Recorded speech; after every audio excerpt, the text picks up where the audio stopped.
Hello everyone, my name is Tim. In this video, I'm going to go over the 300 drones that have been seized over the past 18 days in violation of airspace rules for the current World Cup, FIFA World Cup games. Again, 300 drones seized by the U.S. government in the past 18 days. Let's get to it.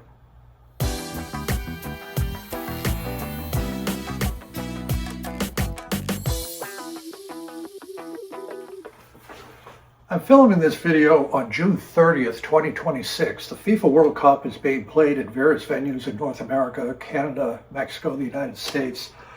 And as of yesterday, the 29th of June, the games began on June 11th. So they've been going on for 18 days. And so far at all the games, 300 drones have been seized by government authorities.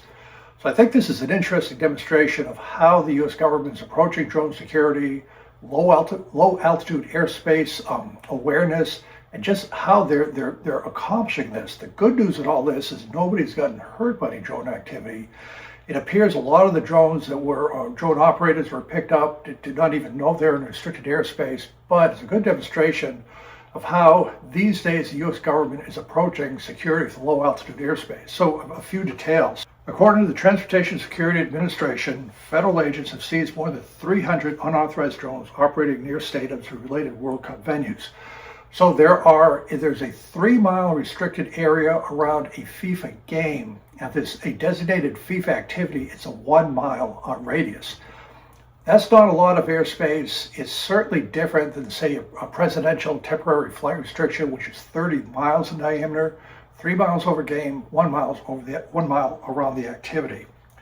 But what's important is how the government is approaching this. First of all, there is a White House FIFA World Cup task force that is organizing both the federal government, state, and local law enforcement agencies to take out this effort for unauthorized drones.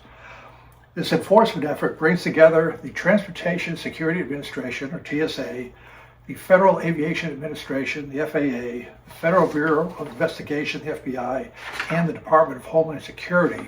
And this is the most comprehensive airspace security operation ever done for a sporting event. And so up until now, really, detection was the biggest storyline. How do we detect these drones? There are certainly equipment out there that are being used to try to detect the drones, but we know that is a very hard thing to do. It's an evolving technology. It's not a surefire thing.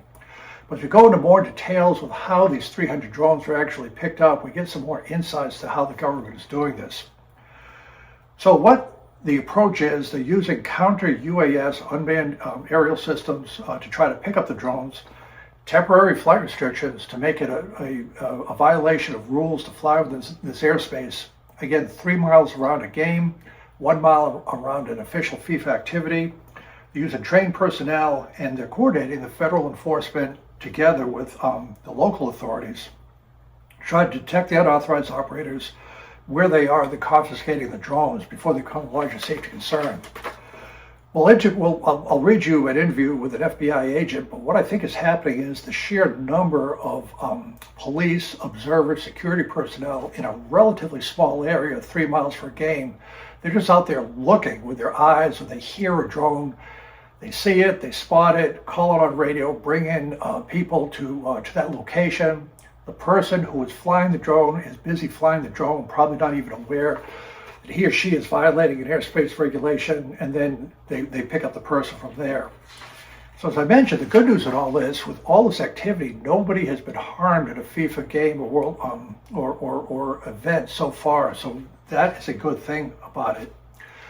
The other thing that's coming out of this focus of activity on detecting unauthorized drone activity during the FIFA World Games is the intent, because they realize the reason these drone operators are flying there, by and large, is to take pictures, whether still pictures or video, of this very important event. So the authorities are trying to determine, is this an authorized drone doing this? Perhaps they are authorized to fly in this area. Is it an accident, or are they just passing through just to see what's going on? And so that is part of the decision process. What's happening is they enforce these drone low altitude flight rules. But what this does is it gives us a little glimpse of the future of airspace management and how the FAA is approaching a safety issue like this with the drones of the FIFA. In short, they're not relying on a single technology, but rather they're using technology, agency, security officials for a layered approach to try to pick up how these drones are flying in coordination with local law enforcement. And so that's where we are worldwide. But what is also interesting is I live outside the Atlanta, Georgia area. Here's another report from our local Fox 5 Atlanta station. And this is dated June 29th. And per the FBI, 76 drones were seized in the Atlanta area, Mercedes-Benz Stadium in downtown Atlanta, after flying into the restricted airspace during the FIFA World Cup. So again, 76 drones just in Atlanta alone. And so what they did was they interviewed FBI Special Agent in Charge Marlo Graham. She discusses the flight bans cover a 3-mile radius, 1-mile radius during festival events. These are marked on the ground with signs, and it's just something that has to be taken seriously. Agent Graham said that most confiscated aircraft are standard size. Investigators found the overwhelming majority of pilots were inexperienced. To quote the agent, "We've seen some people who literally bought their drone the day prior and put it up the next day, were completely unaware of the flight restrictions that are in place." And keep in mind, the Mercedes-Benz Stadium is part of the Atlanta Airport Class B airspace. So even outside of the drone restrictions, you have to contend with the Class B airspace restrictions, which are severe. You can't fly in Class B airspace unless you have a clearance, and virtually no drone operator is going to get a clearance for doing something like that. So then the agent goes on to state that strategically placed teams are monitoring the area because officials fear an aircraft could fall into large crowds before restrictions, violations with fines. It's going to work with the U.S. Attorney Office to see how much that's going to be. So it's still a work in progress and it actually happens to the people that fly these drones.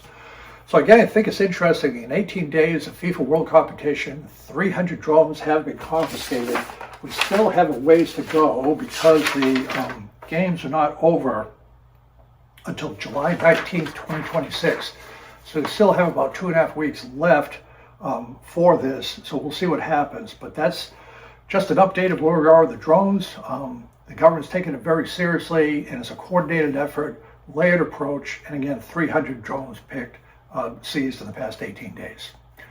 Thanks for watching, and we'll look forward to seeing you in future videos.